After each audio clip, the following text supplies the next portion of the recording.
ያስነቃል ነው ብለሽ ነው? ታዲያስ? ለማንኛውም ግን ሞገስን ስታገቢ የመጀመሪያ ሚዜሽ እኔ ነኝ። ቀሚስ ከለበሽ እንዴ? በዚያ አረዳጣ ታስቂ።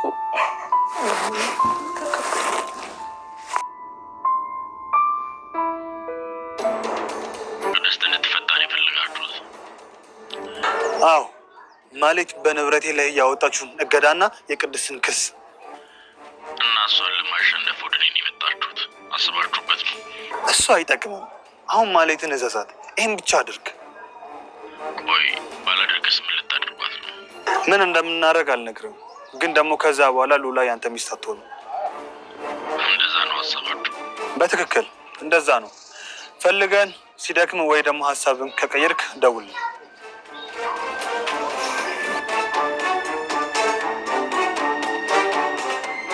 ሞገስ ጋር ነው የምትኖሪው?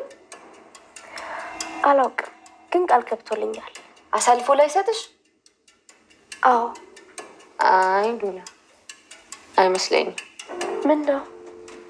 አይ ምናልባት ወደፊት እንጂ አሁን የሚችል ግን አይመስለኝም። ለምንድን ነው እዚህ ጠባብ ክፍል ውስጥ ያመጣችሁ? ግን እንዳያገኝሽ ነው። አያውሪ። እስከ መቼ እዚህ የምትደበቂው ነው? አዎ። ያው እስኪ ያገኝሽ ነው። ሉላ ደግሞ ከዝና ተደብቄ አልቀርም። እሱ ኃይለኛ ነው። የማያውቀው ሰው የማያውቀው ሰፈር የለውም። እንዴ? እና እዚህ ሊመጣ ይችላል ያልሽ ነው? ምናልባት። አዎ። እዚህ ቢያገኘን ግን ምንም ያደርገን ይመስልሻል? ይገለናል። እንዴ? ገሉን ከዚያስ ይታሰራል እኮ። እሱ ይህንን የሚያስብ አይነት ሰው አይደለም። ህግ አይዳኘው፣ ሰው አይመታው። እንደዛ ነው የሚያስበው። እንዴ? ኪድዬን ግን ዝም ብዬ አልሞትም። እንደ ድመት ነው የማንቀው።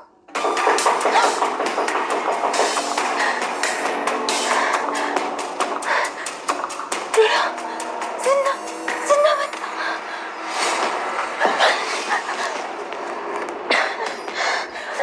አንቺን ጨምሬ ያስገደልኩ። እንዴ ሉላ፣ እንዴ እኔ ገና መቼ ነው እርጉና ነው የምሞተው?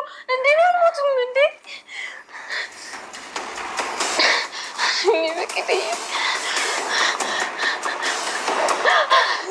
ሉላ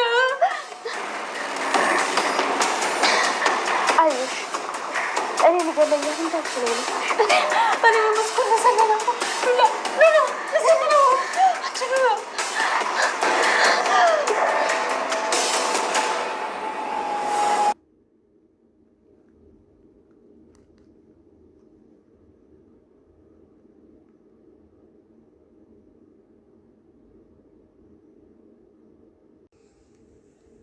ሰላም ሰላም፣ ውድና የተከበራችሁ የቻናል የቤተሰቦች እንዴት ናችሁ? ደህና ናችሁ? የሁላችሁም በያላችሁበት ሰላማችሁ ይብዛልኝ። ዛሬ ይዤላችሁ የመጣሁት ምሳሌ ድራማ ክፍል 49 ነው። እንግዲህ ባለፈው ክፍል ላይ መጨረሻ አካባቢ ብሩክና ሞገስ ያው ሉላን እንዳገቷት ተመልክተናል። ሉላን የሚያገቱበት ምክንያት እንግዲህ ብሩክ የታገተበትን ቤቱንና ቅድስትን ለማስፈታት ግዴታ እንግዲህ ዝና ከማህሌት ጋር እየሰራ ስላለ ማህሌትን አስገድዶ ይሄን ነገር ማድረግ እንደሚችል ስለሚያውቁ እንግዲህ ሞገስ ነው ይሄንን ሀሳብ ያመጣው። ዝናን ተጠቅመው እንግዲህ የማህሌትን ክሱንም ሆነ የቤቱን እግድ ለማስነሳት ያደረጉት ነገር ነው ማለት ነው። እንግዲህ ያው ከኋላቸው እንዳያችሁት ደርሶባቸው ነበረ። ለትንሽ ነው ያመለጡት፣ ግን ያው በመኪና ይዘዋት እንደሄዱ ያውቃል። እዛም ከሄዱ በኋላ የገቡት እንግዲህ ብሩክ ቤት ነው። ብሩክ ቤት ከሄዱ በኋላ ያው ማህሌት ይህንን ቤት ስለምታውቀው ከዝና ጋር እየሰራች ስለሆነ ቀጥታ ዝናን ወደ ብሩክ ቤት ይዛው ትመጣለች ብለው ስለፈሩ እንግዲህ ቤቱን ቀይረውታል ማለት ነው። እንደፈራ ነው እንግዲህ ብሩክ ማነው ማህሌትና ዝና ተገናኝተው ነበረ። የተገናኙትም ያው ቀጥታ ወደ ቤት ይዛው እንድትሄድ ነበር የጠየቃት። ያው ማህሌት ለጊዜው ብትፈራም ግን ግዴታ ማድረግ ስላለበት አድርገዋለች። ባለፈው ክፍል ላይ እንግዲህ የሆነ ነገር ብያችሁ ነበረ። ማህሌት ጭራሽ የባሰ ማጥ ውስጥ እየገባች ነው፣ የባሰ መዘዝ ውስጥ እየገባች ነው። ከዝና ጋር መግጠም አልነበረባትም። የማህሌት ውድቀት እንደውም ከበፊቱ የበለጠ አሁን ከዝና ጋር የገጠመችው ነው ማለት ነው። በጣም መከራ ውስጥ እንደምትገባ እንግዲህ ወደፊት ታዩታላችሁ ማለት ነው። ምክንያቱም ዝና እሷን ነው ካሁን በኋላ እንደ መሳሪያ የሚጠቀማት። የገባችበት እየገባ ነው የሚጫወትባት። ገና ታያላችሁ። ዛሬም ገና ከመገናኘታቸው እንግዲህ በጣም እየሰደባት እና እያዋረዳት ተመልክተናል። በግድ ነው ይሄን ነገር እያስደረጋት ያለው። እሷም ያልከኝ ቃል አለ። እሱም ካሁን በፊት እንግዲህ ያዘዛቸው ስላለ እሷንና ኤፍራታን ቢሆንም ግን አሁን ላይ ሚስቱ ስለጠፋችበት ምንም አይነት ነገር ማድረግ አልፈለገም። መጀመሪያ ማድረግ የፈለገው ያው ሚስቱን ማግኘት ብቻ ነበረ። እንግዲህ ማህሌት የምትለውን ነገር ራሱ እየሰማት አይደለም፣ እንዲሁም እየሰደባት ነበረ። በአሁን ጊዜ እንደዚህ አይነት ሀሳብ ታስቢያለሽ እንዴ? ያምሻል እንደ እያለ እየሰደባት ነበረ። እንዲሁም ደደብ ነሽ፣ ደደብ ስለሆንሽ ነው የፈታሽ፣ በጣም እየሰደባት እና እያዋረዳት ነበረ። እሷም በጣም ነበር የደነገጠችው። ወደዛም ይዟት ሄደው በግዴታ ነው። በርቀትም እንግዲህ ቤቱንና የቤቱን ቁጥር ለማሳየት ብትሞክርም እሱ ግን በጭራሽ ቤት ድረስ ነው አብረን የምንሄደው ብሎ እንግዲህ አስገድዶ ቤት ድረስ ይዟት ሄዷል። ያው ቤትም ከሄደ በኋላ አላገኛትም። ምክንያቱም ማንም ሰው አላገኘም። ምክንያቱም እንግዲህ ሞገስ ይሄን ነገር ማህሌት እንደምታደርገው ስላወቀ ለብሩክ ቀድሞ ነበር የነገረው። በነገሩም እንግዲህ ብሩክ ምሳሌ ሊያመጣ ከሄደበት ያው ምሳሌን ሳይዝ ነው የመጣው። በነገሩም ተስማምተው እንግዲህ ቤት ቀይረው ሌላ ቦታ ነው ያሉት ማለት ነው። እንግዲህ ፈልጎ ካጣት በኋላ የት ክፍል እንዳደረች ጭምር እንግዲህ በጠረኑ አውቆታል ማለት ነው። በጣም የሚያስፈራው ነገር ከዚህ በኋላ ያለው ነው። ምክንያቱም ይህን ነገር ያደረጉት አንደኛ ቅድስትን ለማስፈታት እና ሁለተኛ ደግሞ የብሩክን የቤት እግድ ለማስነሳት ነው። ግን ዝና ይሄን ነገር ያደርገዋል የሚለው ነገር በጣም አጠራጣሪ ነው። ማድረግ ያለባቸው ከማህሌት ጋር ነበረ ውጊያውን። ዝናን ትተው ማህሌትን ነበረ በሌላም ሰው ቢሆን እንደዚህ አይነት ነገር ማድረግ የነበረባቸው። ጭራሹኑ ጠላት እያበዙ ነው በአሁኑ ሰዓት ያሉት ማለት ነው። ሞገስ ወደ ዝና ደውሎለታል ማለት ነው። ወደ ዝናም እንግዲህ ደውሎለት መጀመሪያ እንግዲህ እንደደወለለት እንዳያችሁት እያስፈራራው ነበረ። ዝና ይሄንን ማስፈራሪያህን ባክን ወደዛ አድርግ እያለው ነበረ። ዝናም እንግዲህ ሞገስን ስልብ እንደሚያደርገው እየነገረው ነበረ። በጣም ነው የሚያስደነግጠው። በእርግጥ ዝና ያደርገውም አይባልም፣ ምክንያቱም ያው በሰፈር ውስጥ በጣም የሚያስፈራ ሰው ነው። በሌላ በኩል ደግሞ እንግዲህ ዳጣና ሉላ እያወሩ ነበረ። ያው ሉላ ዳጣን በጣም ጥሩ ህይወት ነው እየኖርሽ ያለሽው፣ በጣም ደስተኛ ነሽ፣ እንዴት እንደዚህ ልትሆኝ ቻልሽ እያለች እንግዲህ ስለ አስተዳደጓ አንዳንድ ነገር እየጠየቀቻት ነበረ። ዳጣም እንግዲህ በጣም በሚያስገርም ህይወታ በጣም በሚያስደንቅ ሁኔታ እንግዲህ በደቂቃዎች ስሜቷ ተቀይሮ ያስተዳደጓን ሁኔታ ጎዳና ላይ እንዳደገች እንዲሁም ደግሞ ሰው ላይ ይደርሳሉ ተብለው የማይገመቱ ፈተናዎች ሳይቀሩ እሷ ላይ እንደደረሱ ሁሉም ነገር እንዳሳለፈች እና ተስፋ ቆርጣ በአሁኑ ሰዓት ካለፈው የበለጠ ፈተና ይደርስብኛል ብዬ ስለማላስብ ነው እንደዚህ ደስተኛ የሆንኩት እንጂ እኔ ላይ ያልደረሰ ፈተና የደረሰ ፈተና ማንም ላይ አልደረሰም እያለች እንግዲህ በጣም በማዘን እና በመተከዝ እየነገረቻት ነበረ። ከዚህ በኋላ ምንድን ነው የምትፈልጊው ስትላት፣ እኔ የምፈልገው እናቴን ቤተሰቦችን ማወቅ ነው። ወንዶቹ በሙሉ ወንድሞችን የሚመስሉኝ ታውቂያለሽ አይደል? ሴት እኮ ነኝ፣ ላገባ እችላለሁ። ስለዚህ ማንን ነው የማገባው? የማያቸው ወንዶች ሁሉ ዘመዴ ነው የሚመስሉኝ፣ ወንድሞችን የሚመስሉኝ። እኔ ማን ነኝ? የማንነት ጥያቄ አለብኝ። ማንነቴን ማወቅ እፈልጋለሁኝ። እናቴን ማወቅ እፈልጋለሁ። እንዴት ይሆን የወለደችኝ? ተደፍራ ይሆን ወይስ አባቴ አስረግዟት ጠፍቶ ይሆን? ከዛስ ከረገዘች በኋላ እንዴት ሆነች? ጥላኝ እስከሄደች በኋላ እንዴት ነው ህይወቷ? አሁንም በችግር ውስጥ የሆነ ያለችው ወይስ ምን አይነት ህይወት ነው ያላት? ምንስ ብዬ ልፈልጋት? እዛ ጥላኝ የሄደችው ቦታ ነው ሄጄ የምፈልጋት? ማንስ ትሆን እናት? እያለች እንግዲህ በጣም ለረጅም ጊዜ እያለቀሰች እንግዲህ ሉላ ማባበል እስከሚያቀታት እና እሷን ማረጋጋት እስከሚያቀታት ድረስ እንግዲህ ዳጣ በጣም እያለቀሰች ነበር። በእርግጥ የብዙ ልጆች ህይወት እንደዚህ አይነት እየሆነ ነው። በተለይ አሁን ላይ ደግሞ በጣም እየባሰ የመጣው ነገር ወልዶ መጣል፣ እንደዚህ በቃ የሆነ ቦታ አስቀምጦ መሄድ ምናምን። ይህን ነገር ከማድረጋችን በፊት ልጅ የሚመጣበትን መንገድ ማስተካከል ያለብን እኛ ልጅ አምጪዎቹ ነን ማለት ነው። ምክንያቱም ከመወለዳቸው በፊት መቼም ዝም ብሎ የሰው ልጅ አይወልድም ማለት ነው። ከተወለዱም በኋላ ደግሞ እንደምንም ብለን ራሳችንንም ቢሆን መስዋዕት አድርገን እነኛን የመጡ ሰዎች እኛ ያለፍንበትን ህይወት እንዳያሳልፉ እንኳን ከፈጣሪ በታች ማድረግ አለብን እንጂ እዚህ ምድር ላይ ፈልገው ያልመጡ ልጆችን የትም መንገድ ላይ የጣሉ ህይወታቸው እንግዲህ መከራና ሲቃይ የተሞላበት ማድረግ አለብን ብዬ አላስብም። አንደኛ ከፈጣሪም በጣም ትልቅ ጥያቄ ይነሳብናል። ሁለተኛ አይምሯችን ራሱ እንዴት አድርጎ ነው የሚኖረው? ሰው እንዴት የወለደውን ልጅ ጥሎ ይሄዳል? መቼም የሰው ልጅ ካልቸገረው አይጥልም እና ቢቸግረንም ግን ቢያንስ ለሰው እንኳን አደራ ብንሰጥና ስለ እናንተ አንዳንድ ኢንፎርሜሽን ሰጥታችሁ ስለ ቤተሰብ አንዳንድ ነገር መቼም ያ ሰው አድጎ የማንነት ጥያቄ ሲነሳበት ቢያንስ አንድ ሰው እንኳን ሊኖረው ይገባል ማለት ነው። እና ይሄ ነገር እንዳይፈጠር ሁላችሁም ጥንቃቄ ብታደርጉ ብዬላለሁኝ። ምክንያቱም የዳጣ ህይወት በጣም የሚያሳዝን ነው። ሉላም እንግዲህ ለዳጣ ስትነግራት እንደውም ከእሷ የባሰና የ10 ዓመት የሲቃይ ዓመት እንዳሳለፈች ትነግራታለች። አሁንስ እንዴት እንደዚህ መጣሽ? ወደፊት ምን የምታደርግ ይመስልሻል? ብላ ስትጠይቃት እንግዲህ ሞገስ ቃል ገብቶልኛል፣ እኔም ቃል ገብቼለታለሁ፣ ከዚህ ወዲያ የሚተወኝ አይመስለኝም፣ ምክንያቱም ቃል ገብቶልኛል ስላታለች። እንዴት ቃል ገባለሽ? ሞገስን እንዴት ይህን ያህል ልታምኚው ቻልሽ? ተወጂዋለሽ እንዴት ስትላት፣ በጣም ነው የምወደው፣ በጣም ነው የማምነው። እንዴት ልትወጂው ቻልሽ? በጣም ታማኝና ጥሩ ሰው ነው። ለምን ይመስልሻል 10 ዓመት ሙሉ የጠበቀኝ ትላታለች። ዳጣ ግን ካሁን በፊት ያለውን ነገር ስለምታውቅ ይሄን ነገር እንግዲህ በጣም አናዷት። ሞገስ ነው ታማኝ፣ ኧረ እባክሽ ብላ እንግዲህ ለመናገር ፈልጋ ነበር።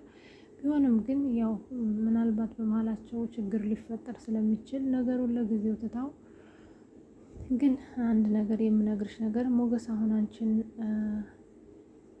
ይተዋል አይተው የሚለውን ነገር እንተውና ግን ወደፊት ሊያደርገው ይችላል ብዬ አስባለሁ። ግን አሁን የሚችል አይመስለኝም፣ ብቻ እናያለን ተባብለው እንግዲህ እየተነጋገሩ ነበረ ማለት ነው። መጨረሻ ላይ እንግዲህ ብሩክና ሞገስ አንድ ጋር በመሆን ወደ ዝና እየደወሉ ነበረ ማለት ነው። ወደ ዝና የሚደወሉበት ምክንያት ያው አንደኛ ወደ ዝና ደውለው ለመደራደር ነው ማለት ነው። ልጅቷን ስለያዟት እንግዲህ ዝና በዚህ ነገር ይስማማል ብለው ስላሰቡ ደውለውለታል ማለት ነው።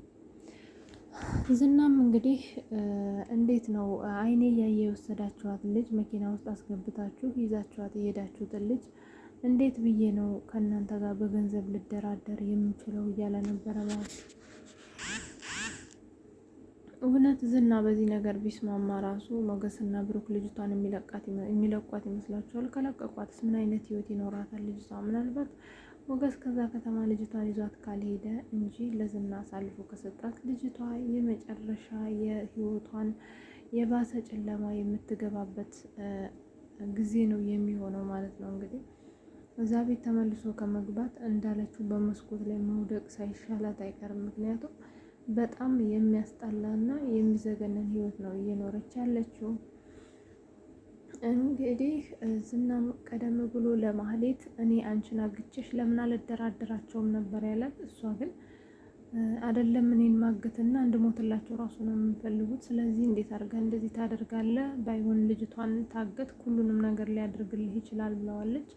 ልጅቷን ግን ከየትም እንደማያገኛት ስላወቀ እንግዲህ እሷን ለማድረግ ነው የፈለገው። ማህሌትን ደግሞ አገቷትም አላገቷትም ለነ ብሩክ ምንም የሚፈጥረው ነገር የለም። እንግዲህ ዝናም እንዳያችሁት ከሆነ አልስማማም፣ ይሄ በክብሬ ላይ መቀለድ ነው፣ ስለዚህ እንደዚህ አይነት ወሬ አልፈልግም በማለት የነ ብሩኬን ሀሳብ ክሽፍ አድርጎታል ማለት ነው። በራሴ መንገድ ሄጄ አገኛችኋለሁ፣ ስለዚህ ምንም ነገር አታመጡም፣ ታያለህ፣ በደቂቃ ነው እናንተ ጋር የምደርሰው ብሏል። ብሩክም እንግዲህ ምንም ነገር አታመጣም፣ ግን ፈልገ ሲደክምህ ስትደውል ስትስማማ ትደውላለህ፣ ያኔ የምታደርገው ነገር አንተ ታውቃለህ ብሎታል። የሚፈልጉትንም ነገር ሲጠይቃቸው እንግዲህ አንደኛ የማህሌት የብሩክን የቤት እግድ እንድታነሳ፣ ሁለተኛ እንግዲህ የቅድስት መፈታት ነው ማለት ነው። ይሄው ሁሉ ጉድ ያመጣችው እንግዲህ ማህሌት ናት። እግዚኦ ነው የሚያስብለው። እውነት ለመናገር ዲራማ ቢሆንም ግን እንደዚህ አይነት መጋኛ የሆነች ሴት አለች ብዬ አላስብም። ምን መቼም ዲራማ ነው፣ እንደዚህ አይነት ነገር ይፈጠራል ብዬ አላስብም። እንግዲህ ምክንያቱም በዚህ ልክ ሴት ልጅ አንደኛ ደፋርም ትሆናለች ብዬ አላስብም። ሁለተኛ ደግሞ ጭካኔዋ ራሱ ከወንድ ልጅ የባሰ ነው ማለት ነው። በሽጉጥ ከመመታት በጩቤ እስከ መወጋት ድረስ ደርሳ አሁንም እነሱን ስለማሸነፍ ቤቱን የራሷ ስለማድረግ ነው የምታስበው። እንግዲህ ማለት ይሄ ሁሉ ፈተና እያስተናገደች ራሱ ይህንን ቤት ከመውሰዱ ወደኋላ እያለች አይደለም ማለት ነው። እንግዲህ ይህን ሁሉ መከራ ከምታይ እኔ እንደ ሀሳብ በዚህ አይምሯ ብትሰራበት እስካሁን ብሩክን ራሱ አልፋው ትሄዳለች ብዬ አስባለሁ። እንግዲህ አንዳንድ ሰዎች ከመስራት ይልቅ ቁጭ ብለው ክፋትን ሲያስቡ እድሜያቸው ይሄድና እንደዛው ክፉ እንደሆኑ አርጅተው ይሞታሉ ማለት ነው። እና እንግዲህ ምንም ያህል ክፉ ብትሆኑ ክፋታችሁ ምንም አይነት በህይወታችሁ ላይ ለውጥ አያመጣም፣ ውድቀትን እንጂ። እና መልካም ሆነን ወደ ስራ እንግባ፣ ክፎችም ካለን ማለት ነው። እና እንግዲህ በስተመጨረሻም ዝና እንዳልተስማማ ነግሯቸው ስልኩን ዘግቶታል። ያው እቤት ነው ያሉት ዳጣና ሉላ። እንግዲህ ለምንድን ነው እዚህ ክላስ ውስጥ ያመጡኝ? እንዴት ስትተውን ሊሄዱ ቻሉ? እዚህስ እስከ መቼ ድረስ ነው የምንኖረው? እያለች እንግዲህ ሉላ ዳጣን እየጠየቀቻት ነበረ። እዚህ ያመጣሽማ እንዳያገኝሽ ነው፣ ታውቂያለሽ። ባልሽ በጣም አረመኔ ነው፣ ግን ቢያገኘኝ ምን የሚያደርግሽ ይመስልሻል? ምን የሚያደርገን ይመስልሻል ስትላት ቢያገኘን ይገለናል ነው ያለቻት ማለት ነው። እንደዛ ባለች ጊዜ እንግዲህ ዳጣ በጣም ነበር የደነገጠችው። ዝም ብዬ መሞት አልፈልግም፣ አንገቱን ማንቀው እያለች ነበረ። ነገር ግን ምንም መሀል ሳይቆዩ በሩ ተንኳኩቷል። በሩን ያንኳኳው እንግዲህ ሞገስ መጥቶ ነው ወይስ ዝና ነው? ዝና እንግዲህ ያንን ቤት ያገኘዋል ብዬ አላስብም። ማግኘትም የለበትም። ምክንያቱም ካገኛት አንደኛ የቅድስት እስር አትፈታም፣ ሁለተኛ ደግሞ ልጅቷን የሚያሰቃያታል ማለት ነው። ሁሌ መከራ መከራ መከራ ማየት እኛ ራሱ በጣም ነው ይሰለችን። ስለዚህ በቻላችሁት አቅም ቅድስት ትፈታና ምሳሌ ትታከም። ከዛ በኋላ ደግሞ የሚፈጠረውን ነገር ብናይ ደስ ይለናል ማለት ነው። ምክንያቱም የምሳሌ ሕክምና በጣም እየረዘመ ነው። የሰው ልጅ በጣም ከመጠበቁ የተነሳ ራሱ እየሰለቸ ነው ያለው ማለት ነው። ምክንያቱም በተለያየ ክፍል ላይ የተለያየ እንቅፋት እየመጣ የምሳሌ ሕክምና በጣም ወደኋላ እየሄደ ነው። አሁን ላይ ደግሞ ጭራሹ ነው መታከሚያ ገንዘቧ ሁሉ ሰው ሳይቀር ሁሉ ታስሯል ማለት ነው። እንግዲህ ይሄ ነገር በዛሬው ዕለት ይሄንን ቤት ያንኳኳው በእርግጥ ዝና ሆኖ እዛ ቤት ገባ ማለት ሁሉም ነገር ተበላሸ ማለት ነው። ሁሉም ነገር ጭራሽ የባሰ ነው የሚጨክንባቸው እና ያው ብሩኬም ከዚህ በኋላ እንግዲህ በጉልበት እርምጃ ለመውሰድ ስለሚሄድ መልሶ እስር ቤት የሚገባ ነው የሚሆነው። እንግዲህ ብሩክ ታሰረ ማለት ደግሞ ብዙ ነገር ነው የሚበላሸው። በቀጣይ እንግዲህ ይህንን ቤት ማን ነው ያንኳኳው የሚለውን አብረን የምናየው ነው የሚሆነው። በእርግጥ እኔ ዝና ነው ብዬ አላምንም። ምክንያቱም መሆን አለበት ብዬ ስለማሰብ ይሄ የኔ ሀሳብ ነው። የእናንተ ሀሳብ ደግሞ ካለ ኮመንት ላይ አስቀምጡልኝ። ስለምትከታተሉኝ አብራችሁኝ ስላላችሁ ስለምታበረታቱኝ በጣም የማመሰግነው። በቀጣይ ምን እንደሚፈጠር እንግዲህ እንደተለቀቀ ይዤላችሁ መጣ ነው የሚሆነው። ስለምትከታተሉኝ በድጋሚ አመሰግናለሁ። ሰላም ሁኑልኝ።